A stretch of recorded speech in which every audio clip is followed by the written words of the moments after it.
Hi, I'm Owen from Rask Australia. Thanks for tuning in to the Rask Network. Before we get into today's show, there are a few things we have to go over. Firstly, what you're about to hear and see is limited to general information only. It's not personal financial advice like you'd get from a financial planner.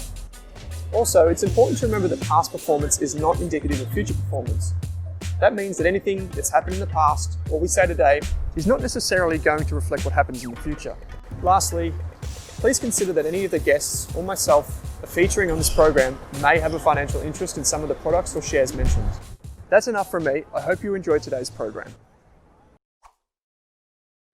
Kate Campbell, welcome to this episode of the Australian Finance Podcast. Good to be back, Owen. Yeah, it's a great day here in Melbourne, a little bit wet, which is just how we like it. What are we talking about? Well, we recorded an episode earlier, I think back in April this year, with our sort of top 5 money moves to make, essentially our coronavirus money checklist to get yourself sorted, because I think everyone's goals that they set at the start of the year went a bit all over the place. And we didn't think we'd be still dealing with it back now in October. So we thought it was a good time to record another sort of money moves checklist of things that you should have a look at and think about by the end of 2020 to sort of just get yourself back on track. And some of these have come from our own self-reflection, I guess, for me. Yep. And just some of the various things that we've learnt in some of the episodes we've recorded recently. So we're each sort of putting forward 5 different money moves to make, and hopefully that you can take one of these and run with them and get your finances back on track for the rest of 2020. Yeah, I think it's a great thing to do. So for listeners, it's kind of summarizing some of the really important things that we think you can do in October to save money or make money. So just to recap on what you said in April, you wrote it up in an article too.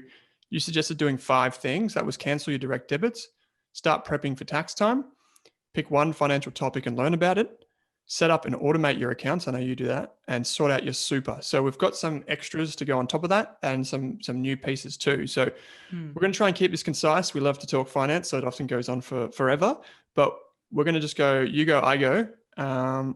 Maybe we can try and keep each other to 90 seconds for each one. It's going to be a stretch. So you go first. Awesome. So my first one is revisit your 2020 goals, more specifically your financial goals.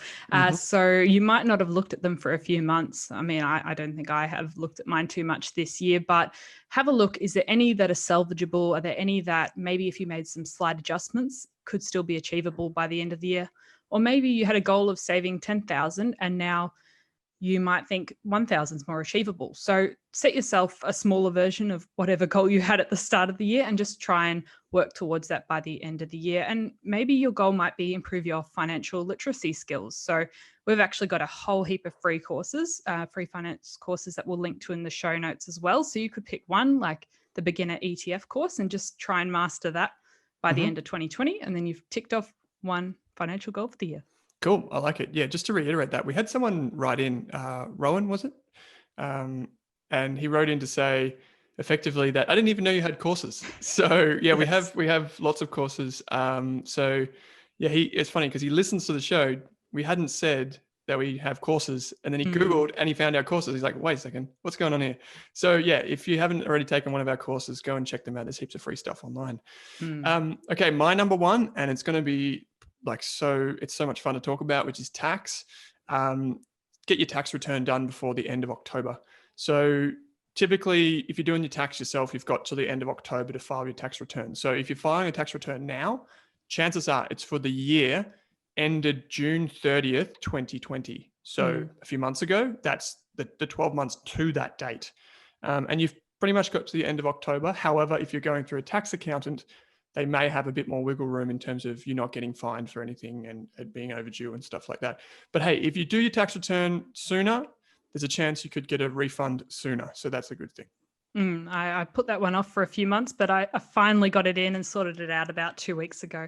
My second point is sort out your financial admin and just get it done before the end of the year. So whether it's the pieces of paper that have slowly been building up during 2020, or your tax file number, just have a look and try and sort some things out. My big tip is that I learned recently when I was doing my tax return is if you're buying shares and ETFs through a broker, actually make sure you go into the registry and your tax file number's in for every individual share that you hold, because I thought it happened automatically, especially through my broker, because it has in the past, but apparently it doesn't happen automatically for everything. And you might end up with withholding tax on one of your distributions or dividends.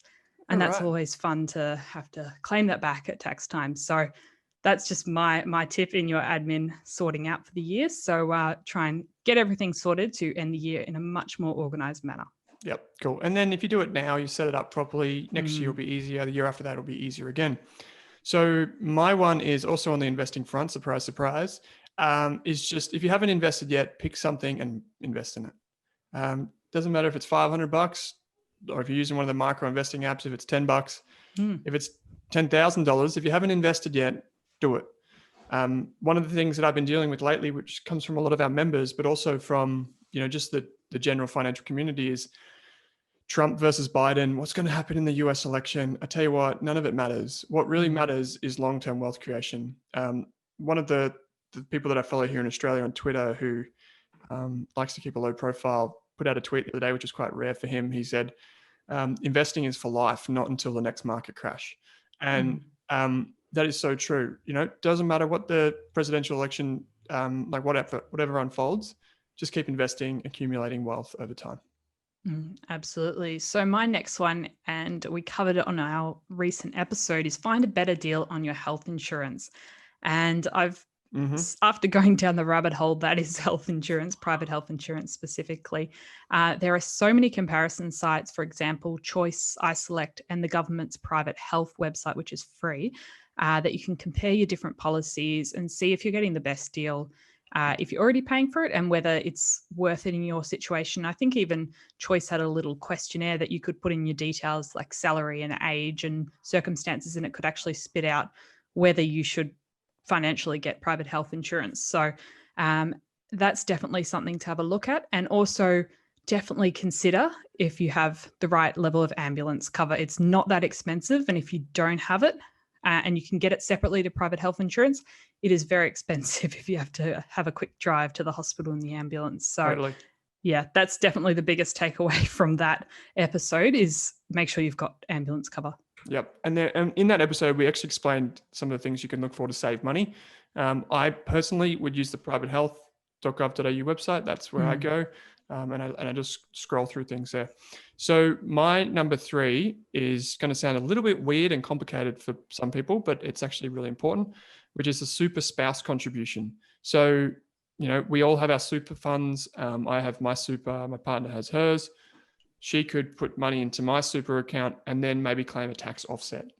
So what that is, it's not quite a tax deduction, but what happens is she might put money into my super fund and then she can claim, hypothetically, up to 18% on $3,000 that's put into my super fund. So let's say, for example, she puts $3,000 into my super fund tomorrow. She may be able to claim a tax offset on that money. So think of it kind of like a deduction, but it's not really. And you can do it up to $3,000. There are quite a few rules, which we'll put in the show notes. So make sure you actually are eligible. But just have a look at that. And then it works best, at least that's what the notes say. It works best if the partner who is receiving the money in their super fund earns less than $37,000. So as I said, not everyone's eligible and there are rules, and the ATO website has heaps of information. So we've put that in the show notes. Wonderful. My next one is, if you need it, talk to a financial counselor. I think Owen and I have both seen how amazing this free service is with fully qualified people that go through a whole course and training and everything to actually be able to help you with your financial issues, getting out of debt. They can even help people leaving home for the first time sort of put a budget together and stuff like that. So definitely check out the National Debt Helpline and get on top of it before I guess it gets really busy, because a lot of the benefits that have been that we've had over the last sort of 8 months during coronavirus, rent reliefs and sort of credit card freezes and JobKeeper, JobSeeker, that's all sort of going to slowly get wound back. So if you think you're going to need help, get on top of it now before it gets too late. Yeah, great ideas there, Kate. And yeah, you're right. We talked to, I think it was Nick on the show. Yeah. And there's so many incentives out there right now, but there's also a lot of people doing it tough. So if it's not you, it might be someone substance abuse, gambling addictions, divorce, marital stress. These are all reasons why you should see a financial counselor ASAP, and there's no shame in doing so. So my number 4 is another boring one. And it's continuing on this theme of superannuation and splittable contributions. So I said how a partner could put money into your super fund, and there are some eligibility criteria. But there's another similar type of strategy, which is when money is already in the super fund, you may be able to split some of those contributions. So let's say hypothetically that my partner put $10,000 into a super fund this year. She may be able to she may be able to transfer some of that super that she's put away into my super fund. And so this is really important when one partner isn't getting ahead financially in their super fund because they're not earning money, like they're staying at home with the kids, or they don't have a job right now, or something like that. So you can continue that. And that's obviously really important if you need to do things like equalize your super accounts, or if you need to cover insurance that's inside super, all of these different things. So obviously all the caveats apply. Like you've got to read the notes and understand if you're eligible, speak to a financial advisor if you are confused, because once money is inside super, it's very hard to get it out. So keep that all in mind. I'm just alerting you to the potential options. But this is something that my partner and I have used in the past too. So I'm not just saying it for the sake of it, but it's just something to consider.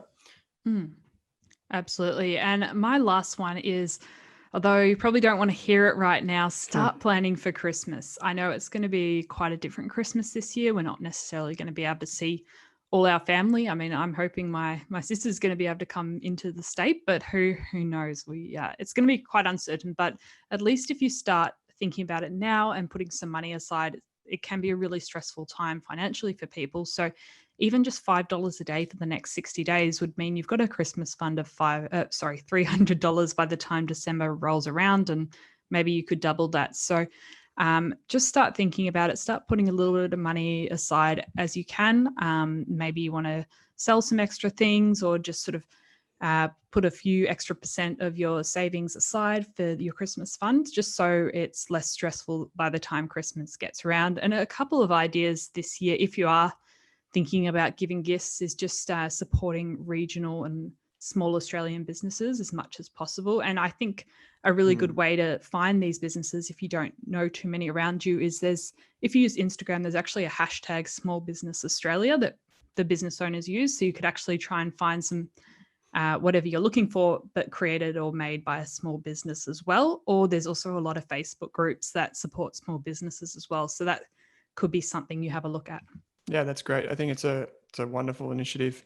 I think, to be honest, my gut feel is what comes with coronavirus is kind of a rewind on some of the globalization that we've seen in the last 20 years, which is what that means is like, when you look at the bottom of something and it says made in China or whatever, made in the USA, wherever it might be, it may not always be the case anymore. So in the future, we might come back to purchasing a lot more goods locally because of just this type of experience. So, and that starts with you making a conscious effort to buy and support, buy products from and support local businesses. And my one, which is a little bit more on the giving side, Kate, is about charitable giving. So if you haven't already given back, we talk a lot about finance on this and how to save money and put more money in your pocket. But some of the feelings that you get from giving are so much more important than those from saving. So yes, we like to be long-term investors. Yes, we like to save money and live frugally, but still enjoy life. But the big one, which we haven't talked enough about, is giving back. So it could be, $5 a week. It could be $20 a month. It could be $2 a month, whatever it is, give back to your community. So, there are local community initiatives, whether it's sporting clubs or whatever it might be in that regard. But then there's other bigger things like a big one for me is like youth homelessness and supporting disadvantaged children. So I give to the Berry Street charity, for example, and my wife does Doctors Without Borders. So there's so many things that you can do. There are literally thousands of charities, and you can claim a tax deduction if they're a registered charity. So you can talk to your accountant about that. But there are so many good initiatives, so many different websites which list charities that you can give to. it can actually make the world of difference, such a small amount of money. So if you don't have money, you can always give your time, which is something that, particularly here in Victoria, some people tend to have a lot of lately. So those are my 5 money moves. You've got 5 money moves. It's a pretty good list. I feel like coming into Christmas, some good feels in here, some good things to set you up for longer term success as well, on your tax and your super, health insurance, all of these types of things. Yeah. So it's really just pick 1 or 2 and actually make sure you sort of do something by the end of 2020. I mean, the feeling of self-satisfaction if you tick off one of these, even small goals of just going through a basic ETF course or sorting out that pile of paper that you've been staring at all year and you haven't touched, just gives you a really great sense of self-satisfaction. And it'll mean that you can finish the year in a much sort of more organized spot, especially since it's been such a chaotic year. A little bit of organization in your life can sort of make you feel like you've got a bit more control over everything. Totally. That's something that I've noticed, Kate, recently, is it's just things have just kind of spun out of control, both at like the business front, but also like personal finances and just everything. And I feel like finally I'm able to catch my breath and get back into things. But there are so many people out there that are dealing with different circumstances that really probably need some structure right now. We've given you 10 things. If you go and do all 5 of mine, let's make it a bit fun. If you go do all 5 of mine, write into us and let us know how much you save or what you do. If you do Kate's, let us know how much you save or the different outcomes you have there, because we'd love to hear from you. We're going to try and get a lot more of your questions and your answers and your scenarios on the show going forward. So you can always reach us with questions or feedback or what have you at the podcast at rask.com.au. So podcast at rask.com.au. That's the email address. We generally get back to you within 24 hours. Sometimes we get a bit more emails coming through there, but reach out to us, ask us some questions, feedback, advice, whatever you have. Yeah. And as we mentioned earlier, we've got a lot of free education courses as well. We'll link to them in the show notes. But if you want to tick off something by the end of the year, that's a very easy way to just learn something in one afternoon. Yep. Cool, Kate. We might have some announcements about that coming up towards the end of the year.